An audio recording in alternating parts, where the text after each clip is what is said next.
Գյուրջան Կասկադ, ցանկացած համեմատություն մեր օգտին է. Thank you so much, Mr. Prime Minister, for being here at this event, for honoring us. This is one of the most critical things that is happening in the world today, is to try to understand how to find peace amongst this very difficult neighborhood you live in. And I want to say congratulations on your Crossroads initiative that you have begun. Tell us where that process is with your Crossroads for Peace initiative. Thank you very much one more time. Really, it is good and big opportunity and honor for me to have this conversation. And yes, we created a project named Crossroads of Peace. It is, of course, first of all about, and we have even branding of that, and it is about to open of our regional communication. But it isn't only about transportation, because from point of view religious tolerance, it is also about the people-to-people contact, because when transportation communications are open, it is first of all opportunity for people to interact with each other, and it is a very important factor for creating sustainable and lasting peace, and that is a kind of open proposal for our regional countries. And of course, we are working with them, with each of them, to make this project happen. That's wonderful. I mean, for millennia, Armenia has been in the midst of this crossroads of the various Abrahamic faiths. Going beyond just economics, how can culturally Armenia be a part of this interfaith dialogue between Muslims and Christians and Jews and all of those in that region? I have already mentioned that in our country we have different religious communities, and of course in our country we can say some tension between the religious different communities. And of course, there are forces, as everywhere, who are trying to make some provocative actions from outside. But of course, our institutions, they are reacting effectively not to allow anyone to create some tension between religious communities. And of course, it is the real dialogue that is taking part in our country. We have, as I said, biggest Yazidi community in the world, and that community is very important part of our country, our national heritage. And of course, we have huge respect for Muslims, we have huge respect for Jewish and other religious groups. And by the way, in Armenia itself and amongst Armenian, as I said, we have first of all, of course, first and biggest religious institution is Armenian Apostolic Church, but we have Armenian Catholic Church as well, and other churches as well, and that is kind of very important tradition for us.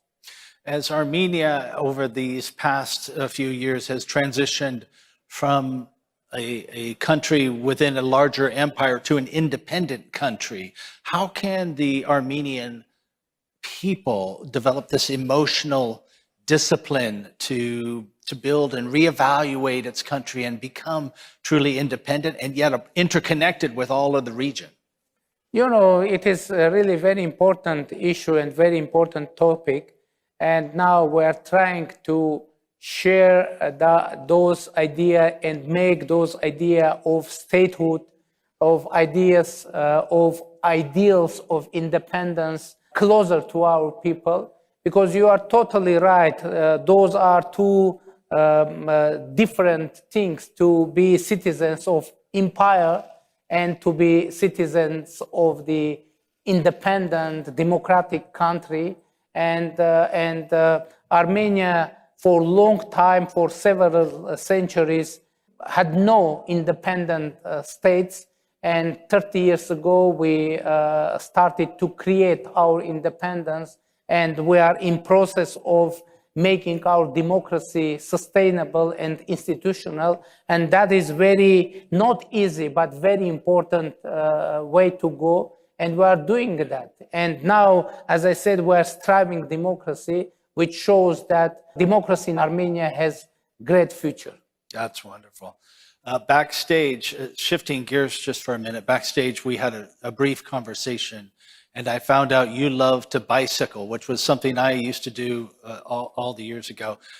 I have been to Armenia a few times, seen the beautiful country, even overlooked into some of the contested areas that all the tragedy has happened over the last couple of years.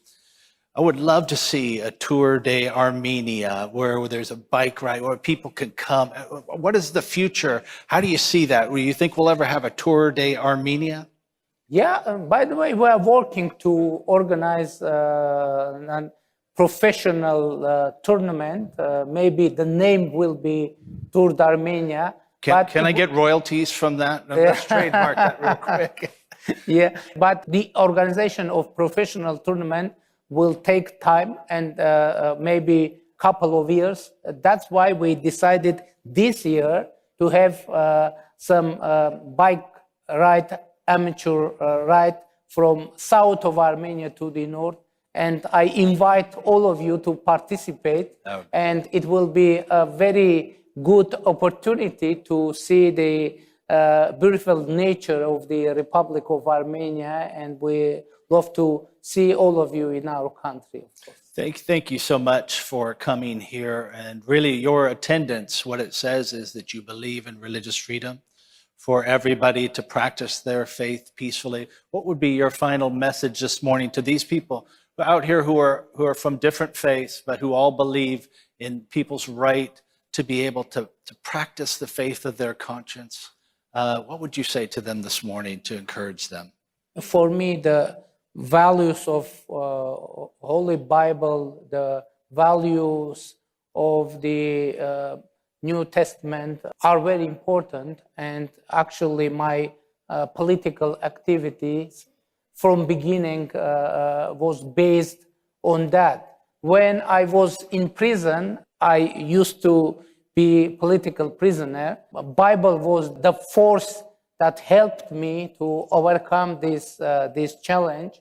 And of course, it is very important to have Bible, especially for me, New Testament, as a guidance how to act in everyday work.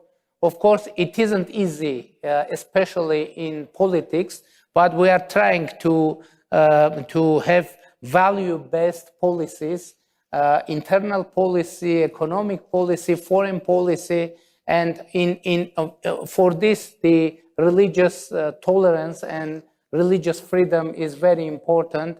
So it is very difficult to imagine democracy without religion freedom. So we see Armenia as a democratic country, a real democratic country with the vivid political dialogue, regional dialogue, dialogue between different people and countries and different civilization.